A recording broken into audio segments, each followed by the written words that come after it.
Hello, hello, and welcome along to the latest Forza Italian Football Podcast. As ever, I am your host, Conor Clancy, and I'm happy to say I have two people joining me this week to discuss the latest Serie A action.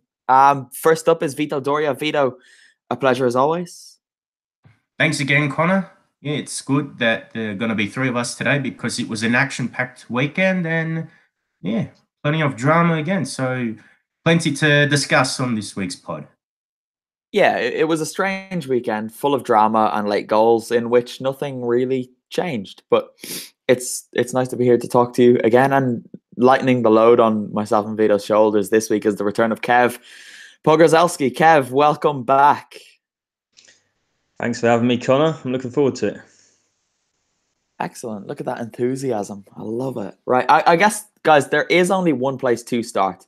We tend to like starting where the action ended, but given that this weekend was the Derby d'Italia, it would be a bit silly to start anywhere else, despite the result being possibly the most predictable result of the season. Juventus obviously beating Inter 1-0. And Kev, were we foolish to even consider that something else might happen in this game? Yeah, probably. I think I actually was quite impressed with Inter, but the more and more that you analyse the game afterwards, there was a lack of belief in the final third, almost as though they didn't believe that if they got their chance they'd take it. You had them striking the post, that probably could have spurred them on to do something else. But the more and more you look at it, it almost had the feel of a mid-table, say, relegation threatened side just holding their own, doing the basics to just limit Juventus's chances, and maybe Juve were even playing in second gear just because they've got such a big points advantage already. Yeah, it's perhaps even generous on Inter to say Juve ever really got out of first gear, because it was a stroll for them, and Inter are the second or third best team in Serie A by a considerable distance. But Vito, it was still just easy for Juve. I know Inter put it up to them a bit, but it was still quite an easy win. 1-0, straightforward. Allegri will take that all day long.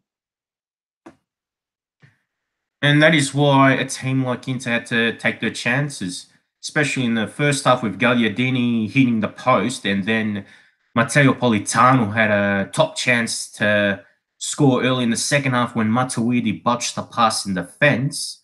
But once those chances weren't taken, Juve were pretty much in control, not just in the defensive aspects, but offensively, they were able to pass around pretty comfortably. And for Juve this season, there aren't many surprises with who scores. It's either Cristiano Ronaldo or Mario Mandzukic, and the Croatian's got his 7th goal for the season. So it's a brand new look for Mandzukic, because usually he's the guy that does the dirty work, but he's chipping in with more goals than usual. And I like that he is scoring at a better rate than what we're usually known to see from him. Yeah, he just does it in the big games, doesn't he? Every single time there's a big game, whether it's for Croatia or Juve, Mandzukic is key. Whether or not he scores is one thing, but he is always involved every single time. And I guess he was like this before he came to Juventus, Kev, but they do have so many players in that squad that just seemingly since they have joined Juve, they've got almost like something in them that just means they don't disappoint in these big games in Serie A. Yeah, I think Mandzukic is particularly underrated. I think he was at Bayern as well, but they've got that strength and depth. They didn't really need to rely on anybody beyond the starting 11 that they put out there on Friday night. Which, yeah, I know. And you did look at their bench, and at one point I think they had Douglas Costa was warming up, and there was someone else. And I just remember Inter were bringing on like Borja Valero, and then the camera turned and you saw Douglas Costa and someone else warming up. Oh, Douglas Costa and Emre Can, a World Cup winner. And Douglas Costa, it's just, they're on another level completely. And we did speak about Juve a fair bit last week and how pointless their existence is to Serie A. or how pointless Serie A's existence is with Juve in it, I guess. And this was just further evidence of that. But Vito, Inter did have their chances, as you say, and Gagliardini should have made it 1-0 before half-time. If that goes in, is this a completely different game, or do we just see Juve win 2-1? More than likely, it would have been the catalyst for Juve to move out of first gear and try and go for the 2-1 win. Usually in these kind of games, this is where Juventus, they prefer to let the other teams take the initiative. And it's a bit like a chess game, really. I'm no expert at chess, but Juventus, they wait for the opposition to make the moves. And then when they need to make a move, that's when Juve do it. And if Gagliardini had scored, then that would have forced Juve to make their own moves. And with the ability they've got, they can turn games around anyway. So even if Inter scored, it wouldn't have been easy sailing. Can we just give some credit to João Cancelo, because that guy is, I'm going to say, he's the best fullback in the world. I can't think of anyone who's even close to him, to be honest, because he is a right back. I don't think there's any question about that, but he's playing left back for the last couple of weeks, and he looks just as comfortable there as he does on the right. And Kev, this is a sign of Juventus's superiority over everyone else in Serie A and most people in Europe, in that Cancelo was at Inter last season. He impressed. Juve liked what they saw, so they just said, come over here. Yeah, I think they were lucky that they were actually purchasing him from Valencia and not directly from Inter. I think he's phenomenal. I mean, he's probably been one of the few players that, like you say, that you can get excited about because Juventus is just so strong. I did put a tweet out there when he sent the crossover that effectively he's right-footed. They should have known he was going to cut back inside, and he was allowed far too easily to be able to do that. But yeah, I think the lad's got a bright future. Before we move on from this, I want to talk about basically the line that Inter players seemed to come with after this game. It struck me as quite bizarre. I was mopping up a lot of the post-match comments from all the Inter and Juve players, and everything interesting that was said seemed to come from Inter, because all of their players said pretty much the same thing, which was that Inter showed by losing away to Juventus that they can challenge anyone, not only in Serie A but in Europe. And granted, Inter played quite well, but they still lost. And this struck me as quite embarrassing, to be honest, because you've lost against your most bitter rivals in a season when you are apparently stepping ahead of what you have been for the last few years. And you're talking about how this is a point proven to Italy and Europe that you can compete. Kev, were you as kind of dumbstruck by this as I was?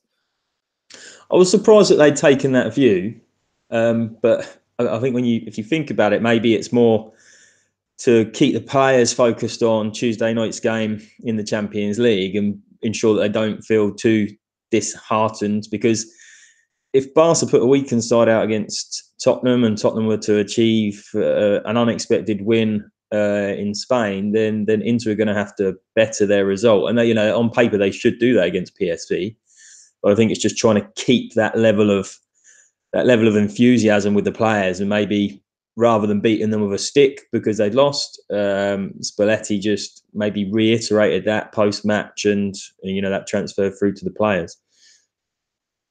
It was quite bizarre because Spalletti was, I'm not sure if Spalletti referred to it in his post-match comments, but he definitely went for a more realistic and harsh approach in what he said. And then all these Inter players were coming out saying, "Oh, we're great, we're amazing," which I just thought was quite bizarre and maybe they're poorly timed.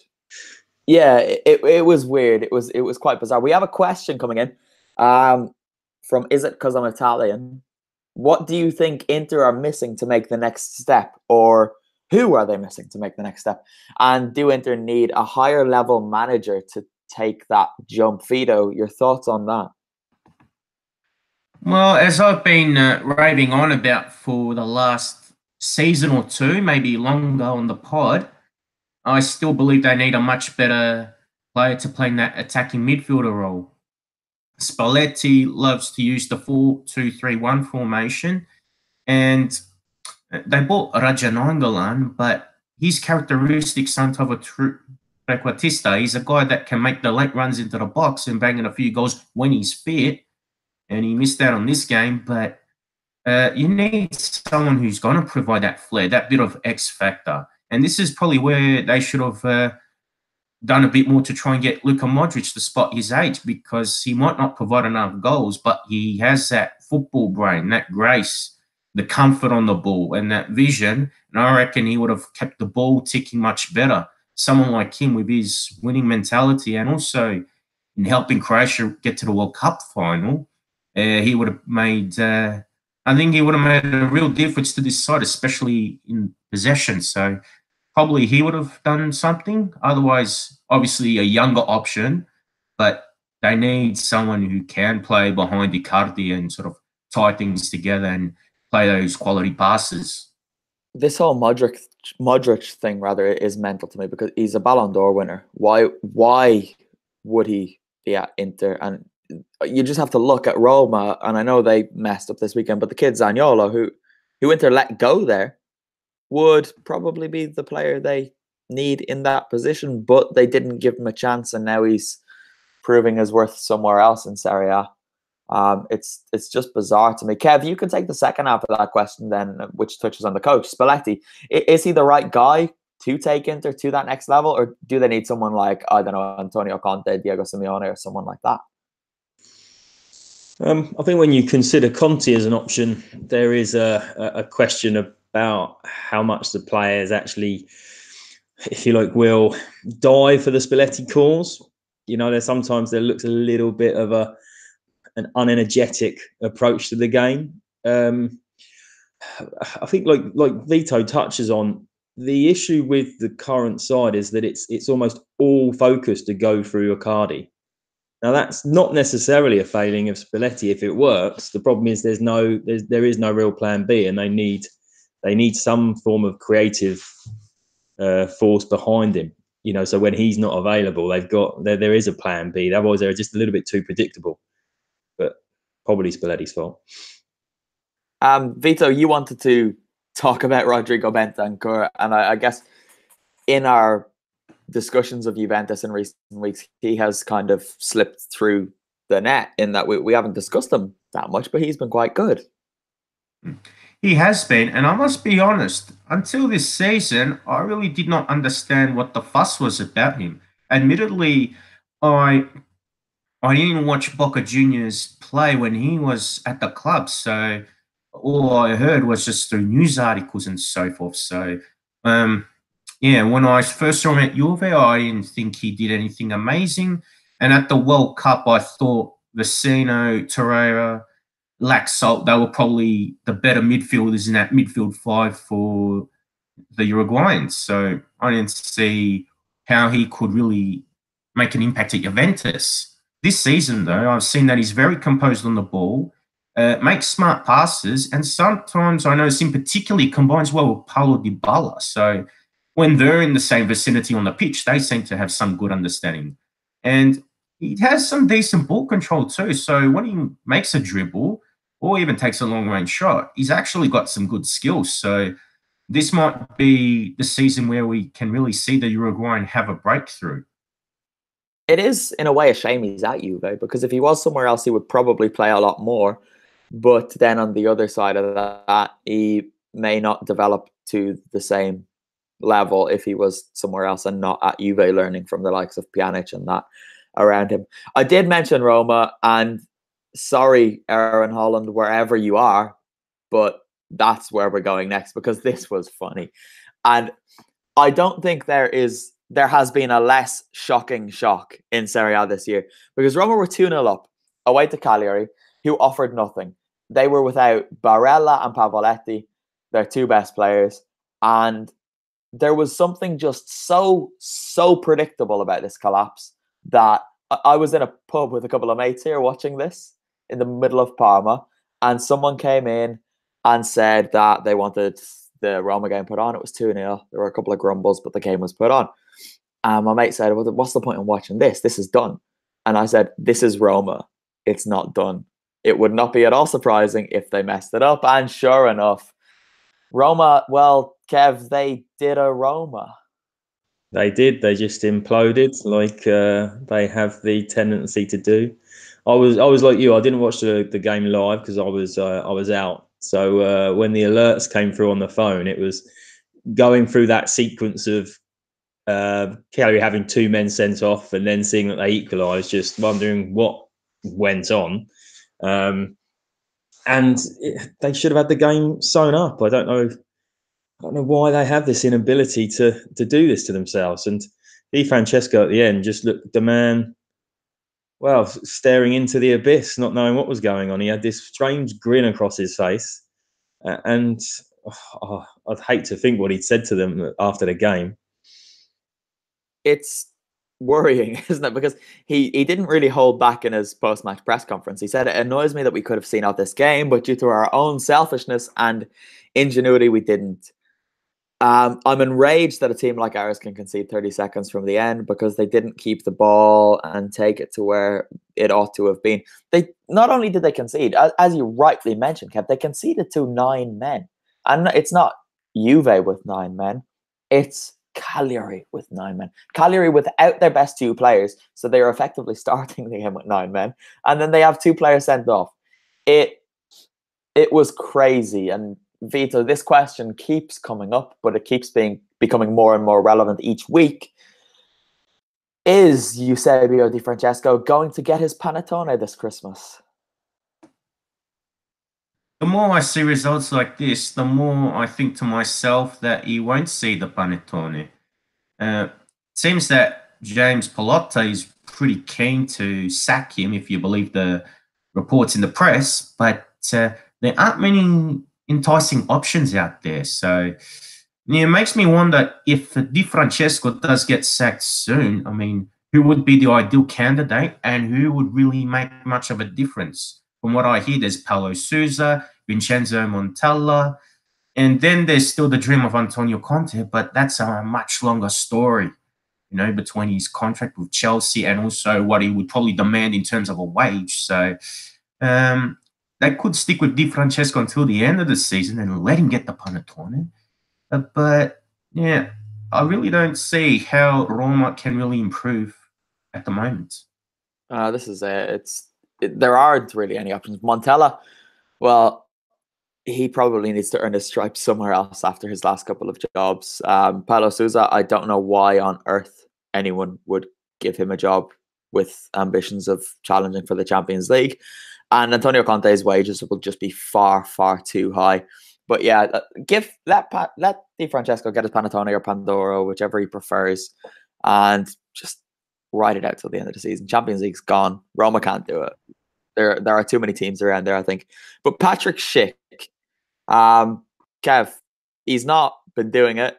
There were reports 2 weeks ago that he had 4 games to prove himself or else risk being sent out on loan in January, and he hasn't done it. No, he missed another gilt-edged chance when I think it was Kolarov struck the ball and he just wasn't alert enough to even steer it goalwards. It completely passed him by, and you get to the point where you think maybe a loan move away would just take him out of the spotlight for a bit, because that's probably the one thing that you fear with young players is if they're kept in the wrong environment for too long, and it will just shatter what could have been a fairly fruitful career. And they do have so many of those kind of players. The team that started the other night had plenty with, I don't know, between Cristante, Zaniolo, Kluivert, Schick. This isn't a great environment for them. Abdul has come in with the comments. He's given me a little compliment. Thank you, Abdul. But then said, why does Conte keep showing up at the Olimpico if he has completely unrealistic demands for Roma? I guess maybe he just likes watching live football in his home country, possibly. Who knows? But yeah, I think Conte's a bit of an unrealistic target for them. And he also adds that Champions League is well in Roma's reach, especially when you're competing against such horrible Milan and Lazio teams. Fair, but you're also competing against, given that, I've said this since August, given that the points tally is probably going to be quite low, you're also competing against Torino, Sampdoria, Atalanta, probably not Fiorentina, Sassuolo, everyone is in that race now. And Roma have too many teams to overcome, I think. And it's not that they have too many teams to overcome, it's that I wouldn't fancy them to win a race between them and Sassuolo, never mind between them and 5 other teams the way they're going at the moment. I think that'll do it for the Roma game, at least. We will move swiftly on now to probably the easiest game of the Serie A weekend. Napoli 4, Frosinone 0. Kev, is this a signal of intent that Liverpool should be cautious of, or is this just a team playing Frosinone and comfortably doing what they would be expected to do? Well, as you know, I'll be at Anfield on Tuesday night, so I had a keen eye on what Napoli were doing, and I think as a Liverpool fan, I started to watch the game thinking, oh, they've made so many chances. Have they used them all up? And then they're going to be a little bit spent when they get over to England next week or this week. And but Frosinone are really poor. I think it was the right game for them. You know, they made some changes. From a neutral perspective, it was great to have Gulam back in the side. I think he's a much better option at left back than Mario Rui. And they like Juve could stay in first gear and just roll out a win. I think it was quite fortunate they scored within, I think it was 6, 7 minutes that they got the opener. So there was no nervousness. There was no real need to get agitated and maybe throw some players on or play at a pace where you can risk the odd injury. I think once they've got that goal, and then obviously Unas added a phenomenal second, it was plain sailing. What will be most encouraging is something that has been a real badge of honour for Ancelotti since taking over at Napoli from Maurizio Sarri, and that was that the goal scorers were Piotr Zielinski, Adam Unas, and Eric Milik got 2. These aren't regular. Well, they are regular, but they're not in his first choice 11. And Vito, once again, Ancelotti has proven that he can use the depth that he has at his disposal. He's certainly utilising the abilities of those players much more than what Sarri did, as we touched on many times, especially last year, that you knew what Sarri's first 11 was going to be. This season, Ancelotti has rotated the squad very well. And in this particular game against Frosinone, there were a few different players in. So you had players like Unas starting, Milik starting up front, Gulam making his return, like Kevin said, which was fantastic because he is definitely a much better player than Mario Rui.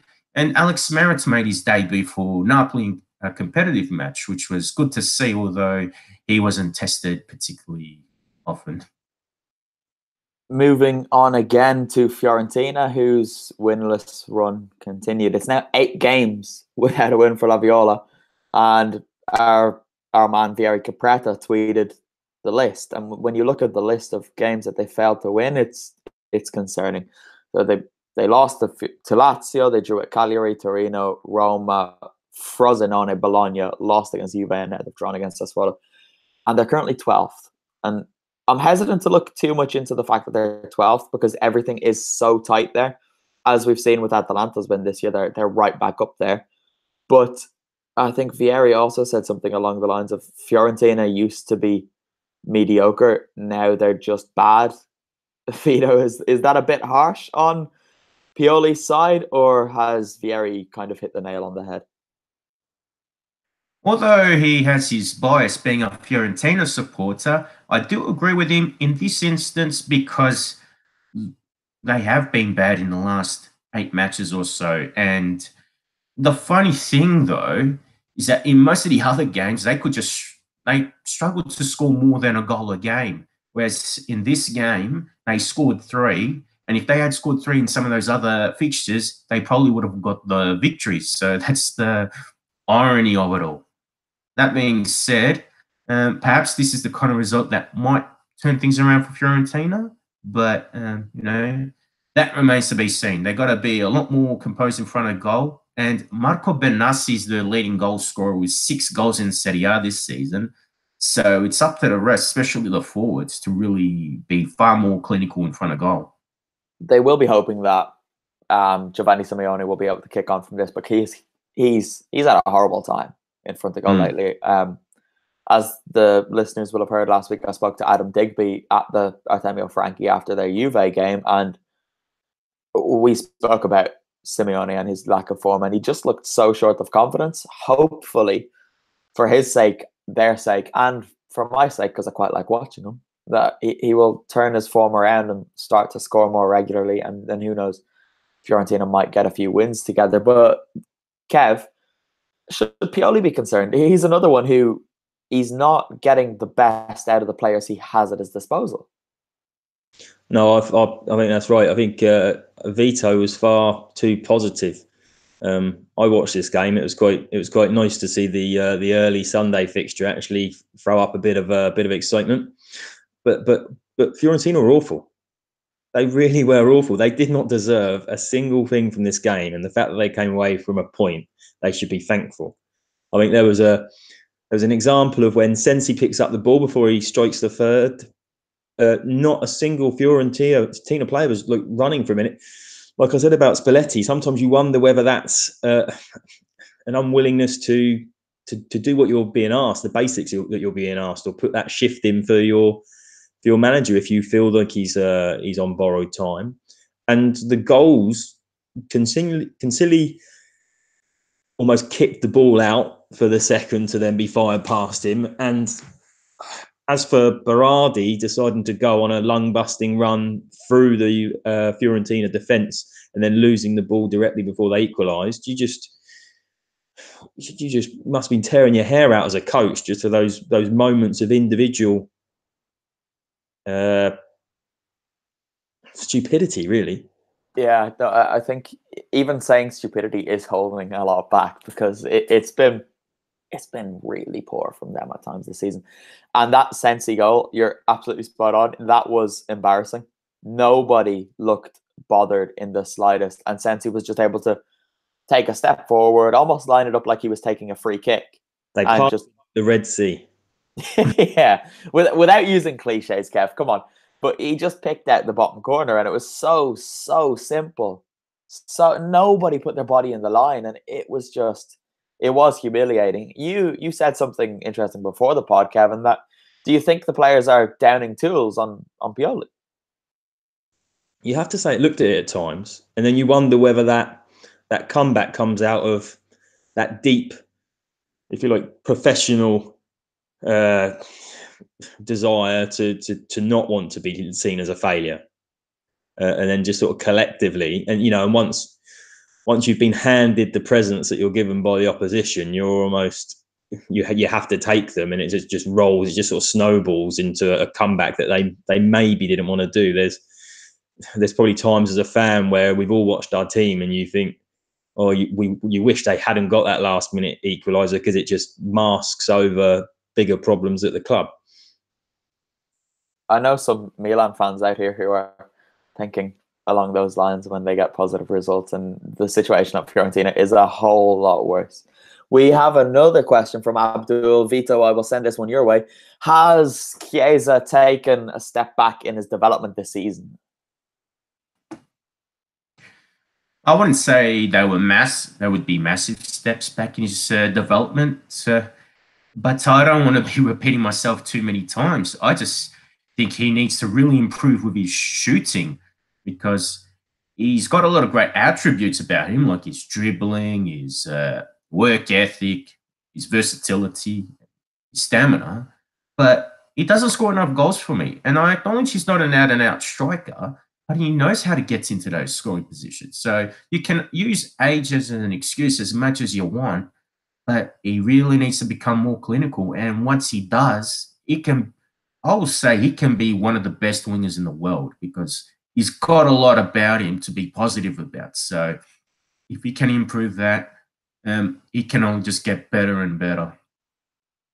This was a round full of late goals, and we had Sau scoring in the 95th minute in Cagliari Roma. We had Kevin Morales scoring in the 96th minute in Sassuolo Fiorentina. But the latest of all of the late goals, Vito, came in Rome, where Riccardo Saponara added to Sampdoria's personal goal of the season competition, which is just going to take over the Serie A goal of the season competition, with Doria one of the style. best goals I think I've seen, trying to outdo Fabio Quagliarella's effort against Napoli this season. And it came in the 99th minute when it looked like Lazio had nicked it late on, and then Saponara went and did that.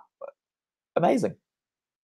Oh, it was amazing. And Saponara on his day, he can be an amazing player. He had lost his way at AC Milan, but he was very comfortable at Empoli, showed his talent. Fiorentina wasn't the best place for him, but at Samp, when he's had his chances, he does provide his moments of brilliance. And that particular one has easily been his best moment. And just to improvise like that was incredible. First, Nicola Muro had that long ball from the fence. David Kovnacki flipped the ball with his head. And then Saponara, he did that kung fu kick, something that you'd expect from Zlatan Ibrahimovic. But it was a delightful finish. Great way to get a draw in a game which I reckon we should have won for a number of reasons. And then he ran into the crowd to celebrate with the Samp fans, and I think we probably saw too much of his backside, though. That's probably the one. Yeah, we saw a little bit too much there, didn't we? Yeah. But you gotta love that too. He went absolutely mental when he scored, and I'm all for that.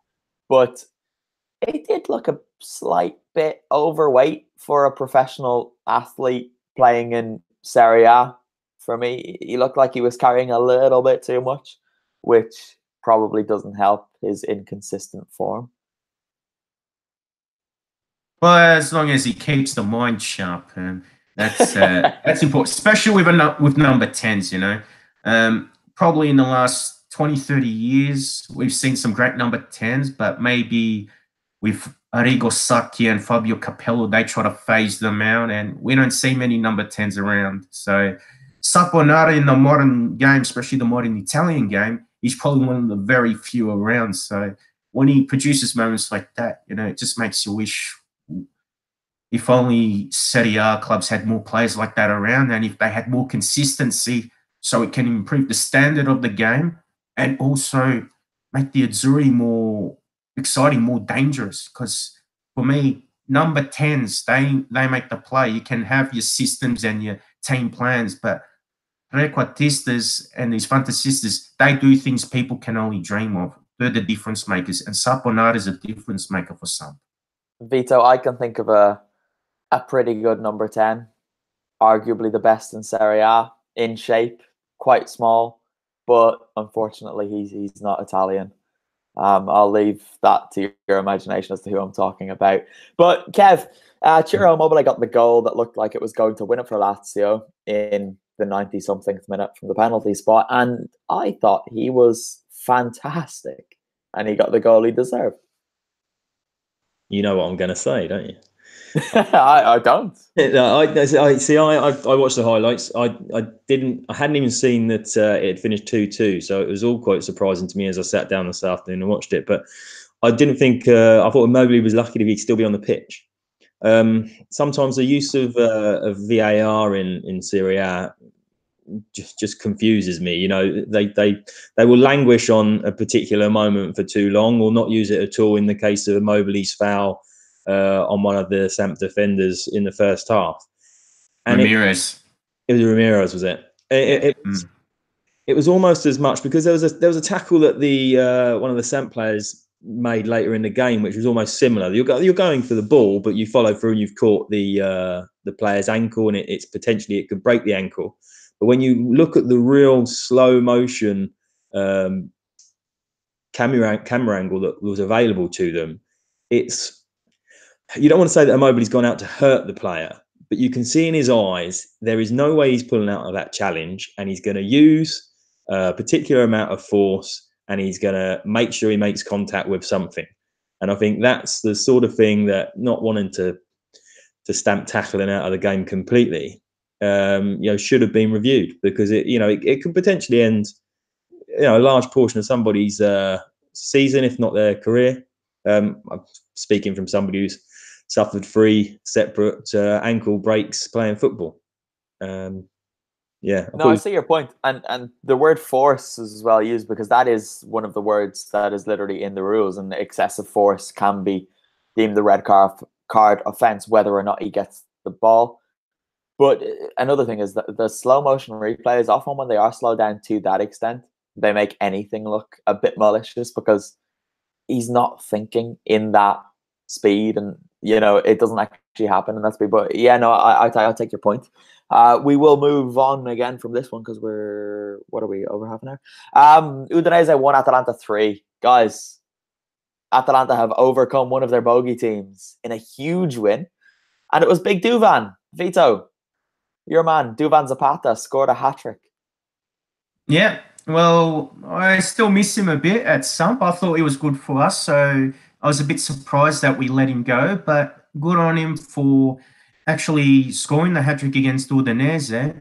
And this takes him to 5 goals for the season, and I think his overall play has been pretty good for Atalanta, especially with some of his assists, but he needed to find the goals, and lucky for him, he managed to do that against Udinese. So very good for him, good for Atalanta to have another scoring option. And yeah, for Udinese, it's a honeymoon period with Davide Nicola. He only dropped the points, so not good for him.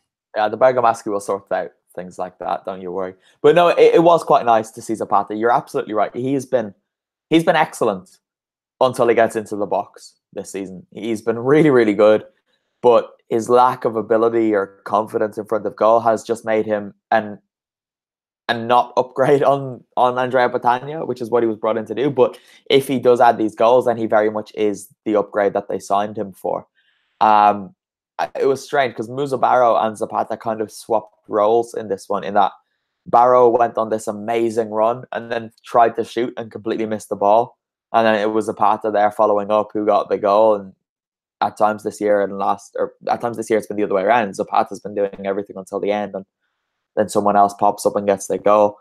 But yeah, this was quite nice. I was at Parma for this. I've watched the highlights since, but it's good to see Atalanta win, and they're back within contention of those European places again, just showing how tight everything is around those spots. Speaking of Parma, Kev, they played an interesting. No, I can't even pretend. This was a horrendous first half, Parma Chievo, and then the first 10 minutes of the second half were quite exciting. And then after the 2 goals in 8 minutes were scored, it was okay. But the highlight of this being Bruno Alves' free kick.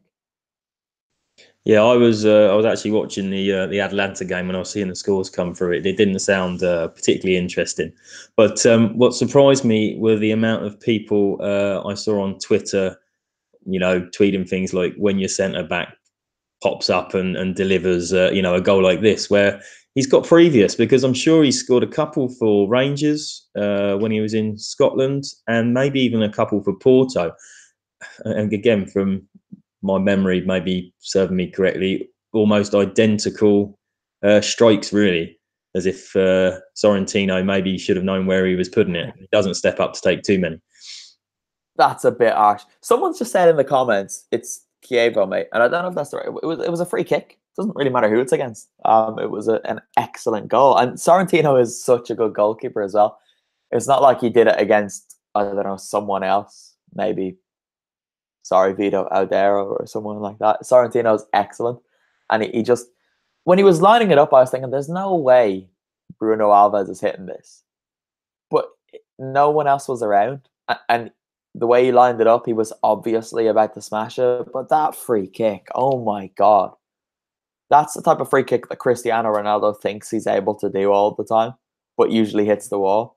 Maybe, I don't know, next time they play for Portugal, they should just let Bruno Alves take the free kicks, because let's face it, he's got a better strike on him from a free kick than Cristiano Ronaldo does. But I think the quicker we move on from that game, the better. There's actually, CM Fox says, Chievo are a dirty team. I watched them today. Surprisingly, Parma were dirtier, which they didn't need to be. And Parma kind of bothered me a little bit, because Chievo went down to 10 men, and it really, really didn't look like they had a man less. They were organised, and Parma were too slow and pedestrian on the ball. They moved it quickly for a spell of about 3 minutes, and in that 3-minute spell, they hit the post and had 2 more chances, and then just went back to playing slow again. And I couldn't for the life of me understand why. but they were quite clearly missing Gervinho. Inglese was okay. Actually, he was quite good. He lacked support, but Bruno Alves did go off injured, which will be a concern for them, but he did just go to the bench and sit down. He didn't go down to the dressing room or anything, so hopefully that's not too bad for them. Thoughts quickly to Alberto Grassi, who has just come into the Parma team in the last month and has been excellent, like really, really good. Finally showing the form that we thought he could show when he broke through at Atalanta a couple of years ago. And he's done his anterior cruciate ligament and he's out for the season, which is a real shame for Parma, for Grassi, for everyone really, because he's a young guy who's trying to make it and he was just establishing himself. On then to Empoli 2, Bologna 1. No surprises that Bologna were beaten. And Inzaghi, Vito, has some serious problems. Definitely. They did get a 3-0 win in the Coppa Italia during the week. I think it was against Crotone, and Riccardo Orsolini got 2 goals in that game.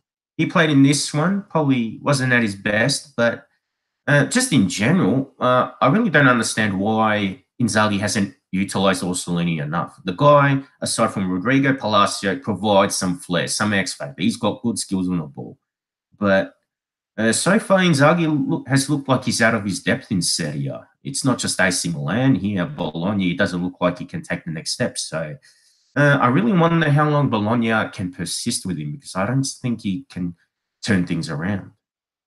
It's quite bizarre, isn't it, Kev? Because they are in the relegation zone now, and they haven't shown any signs that they will climb out of it. No, absolutely, and I think as Vito suggests, Inzaghi may be out of his depth. They're low on quality generally, of the squad. So they're not gonna bring anything in the transfer window particularly that's going to improve them vastly.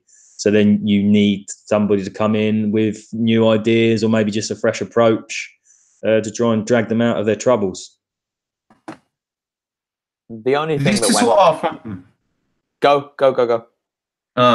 Probably without going too much into another game, but this is why I thought maybe Cesare Prandelli should not have gone for the Genoa job. I think he should have just waited for the Bologna job, because I reckon he could have done something with his Bologna side and he might have had more patience and time to do something with this Falsone squad, especially with Orsolini there and a few other players. But he's taken the Genoa job. There's more pressure there.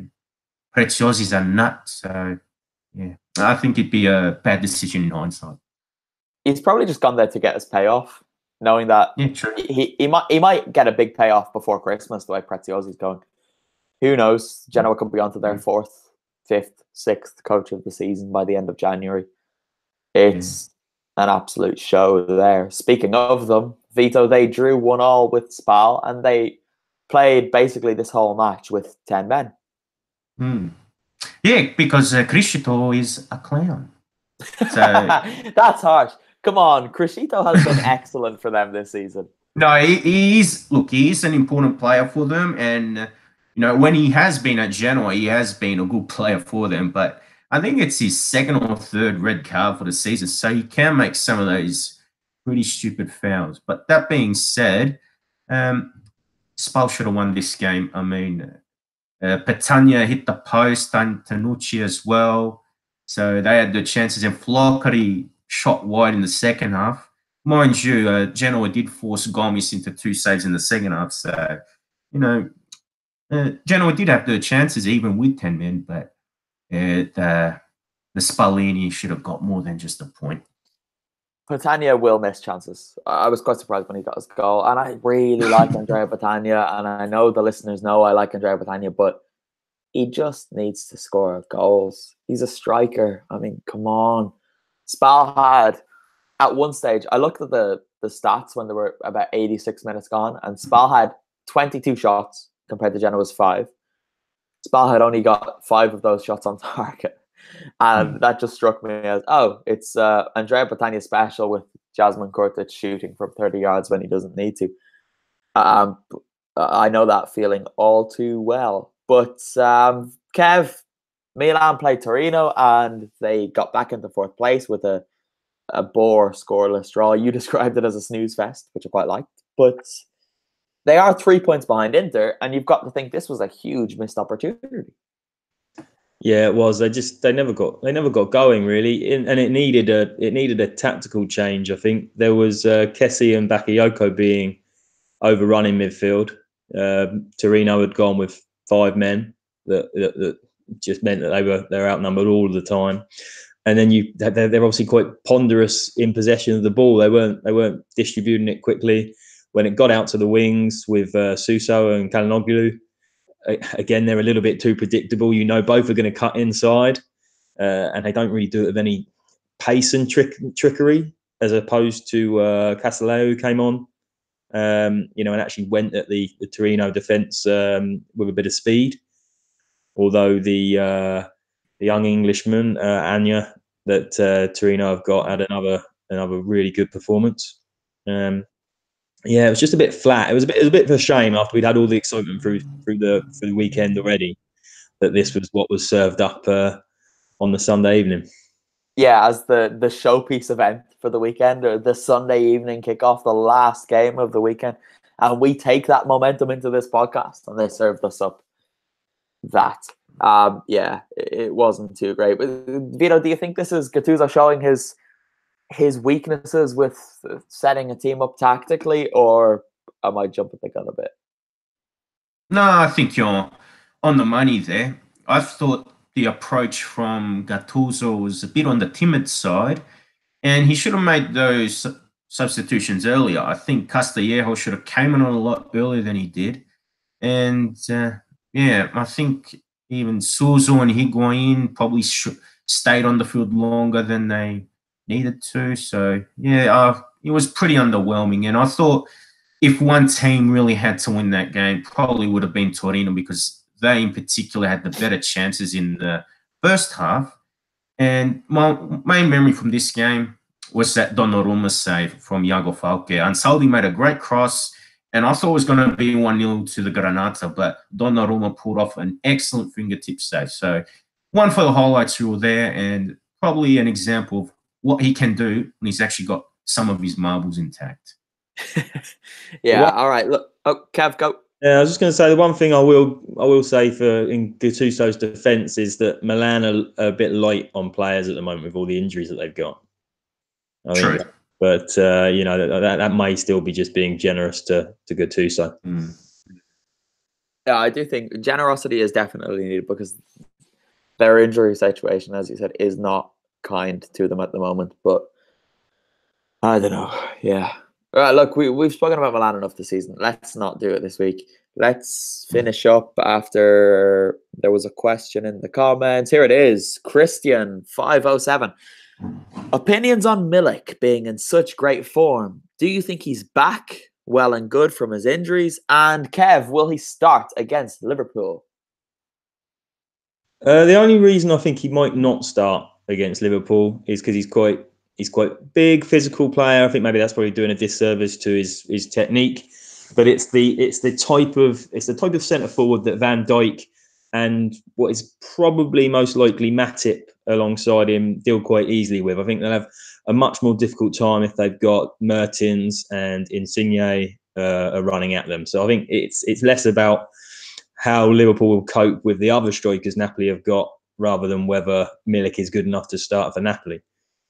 Yeah, you wouldn't be surprised to see Ancelotti even deploy Insigne as that kind of false nine that he's done this season, and just strip the Liverpool central defenders of their reference point in attack, because that is probably the only way they will drag them around the place. And Insigne was excellent against Liverpool last time out. Alex says, when teams like Roma and Lazio drop points, Milan never take advantage. True. But guys, we've done it. Another week come and gone, and another podcast has been recorded. So thank you to everyone who has been keeping us going in the comments. As ever, it is very, very nice when you do that, because it makes my job easier and it gives us things to talk about that we're too stupid to pick up on ourselves. Vito, thank you as ever for joining us. You're welcome. Anytime. Kev, thank you very much for making a comeback. I hope to speak to you again soon. My pleasure once again. And all there is for me to say until next time is ciao for now.